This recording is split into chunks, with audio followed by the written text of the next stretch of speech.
Thank you again, Mr. Chairman.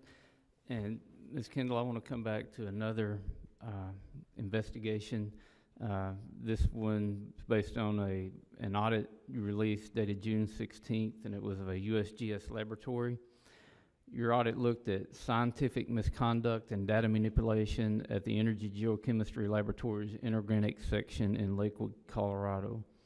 The problems were so severe, in fact, that the USGS has already closed the inorganic lab in question permanently. Is that correct?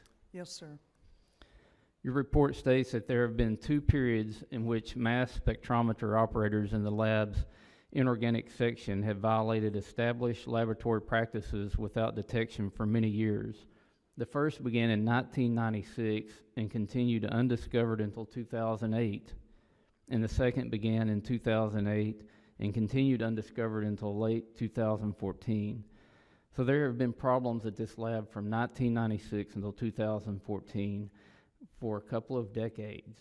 Is that correct? That's my understanding, yes, sir. And you also state in your audit that your review revealed that the full extent of the impacts are not yet known, but nevertheless, they will be serious and far-ranging.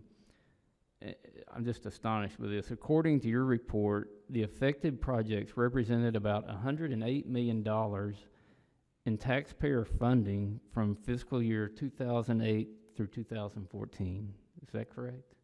Yes, sir. And is it correct that samples were used to generate some of the analytical results that were then manipulated, were not retained, and that the analyst kept poor records for a substantial portion of his work, and consequently the work cannot be reproduced? That's my understanding, yes.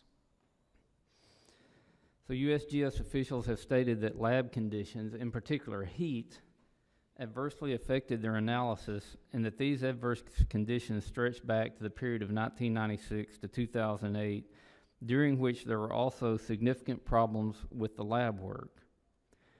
But in 2011, USGS installed a new $175,000 machine in the lab. Do you have an explanation why USGS would put a new, expensive machine in this lab that had these problems that remained uncorrected? I do not know. It defies logic. So during the course of an interview with one of your auditors dated November 16th, 2015, one former USGS employee alleged that apparently during the first period of problems at this lab, an employee of the lab would say, quote, "Tell me what you want and I will get it for you."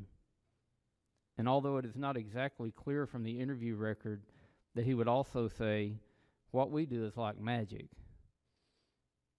Given the lab's history and that problems had already been identified when this interview was being conducted, such a statement seems potentially significant. Your office explained that you do not know the context or veracity of this statement and that this issue was not part of the audit, so it was not pursued. Is that correct? Yes, sir. So do you know the status of the analyst involved and his supervisor? I understand that the analyst involved, the one who was manipulating the mass spectrometer, is no longer employed with USGS. I do not know the status of the supervisor. So USGS has advised committee staff that because scientists had already begun to distrust this lab so significantly, that they began relying upon analysis from other labs, limiting the amount of work products that were comprised or ruined. You know, I guess maybe because I come from an engineering background and a forestry background, a lot of the work that people do that's based on scientific research is so important, and if the base research is flawed, then that affects work that goes out from there. And we spent $108 million for this research, and I'm not even sure what the scientific research results were used in. Do you have any idea what kind of different research papers or where this data was used? That was precisely the scope of our review. We conducted an inspection, which is a very narrow, focused review, and our purpose was to identify those studies, those documents that this data, the scientific data, were used in. do you know what ultimately who used this and what decisions may have been made on this improper data that We did not go into the decisions, the actual publications and other things that use this data are attached to our report in, I think it's Appendix B. So we itemize the areas where that data were used. Okay. I know I'm going over a little bit, but it's just, it's astounding that we would spend $108 million on manipulated research and then the far-reaching effects that would have. We know how research multiplies and affects different parts of our society and our economy, and we always hope that's going to be in a good way, but if you're working off of flawed data, it definitely could be in a bad way. I yield back, Mr. Chairman. Thank you, Mr. Chairman. I regret we don't have more members here, but at least we're getting some of this on the record. And Ms. Kendall, I would like to go back to the last topic we discussed on the USGS laboratory. I've got a list here of some of the project names, and this is really disturbing when I see some of these project names and to know that data was manipulated. One of them is uranium in the environment, and my understanding is that a mass spectrometer looks at the different chemical and ionic makeups of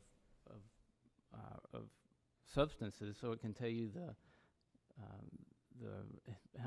what kind of heavy metals are there, what kind of chemicals are in the sample, and just looking down this list: geological CO2 sequestration, health effects of energy resources, Alaska rural energy, geochemistry of solid fuels, U.S. coal resources and reserves assessment, produced waters.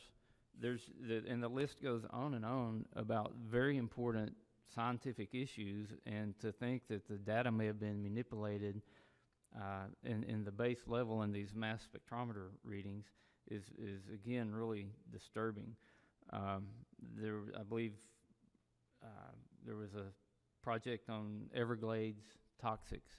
Can you tell me some of the agencies or organizations that the lab was contracting with? Who was requesting these studies? I know that USGS itself used the lab. I could not tell you sitting here today what other agencies used this lab. We may or may not have that information. If we have it, we'd be glad to get it to you. I would like to see that. And do you know if it was all government agencies? Was it universities? Was it private companies? I simply don't know, sir. Do you know if any research papers had to be recalled when it was found out this data had been manipulated? I believe some had to be recalled, yes. What about dissertations that college students worked on? I don't know that for a fact, sir. Our goal in this review was to identify those areas where the data had an impact, and USGS is actually taking steps to make that extra determination that you're talking about, that is dissertations, other kinds of research that may have relied on this bad data. So do you know if there are any other investigations into other USGS laboratories? Not that I'm aware of. So you think this may have just been a kind of a lone wolf that for 2 decades was generating bad data that was going into research? It may have been. I don't have information to say one way or the other. Okay. Mr. Chairman, I yield back.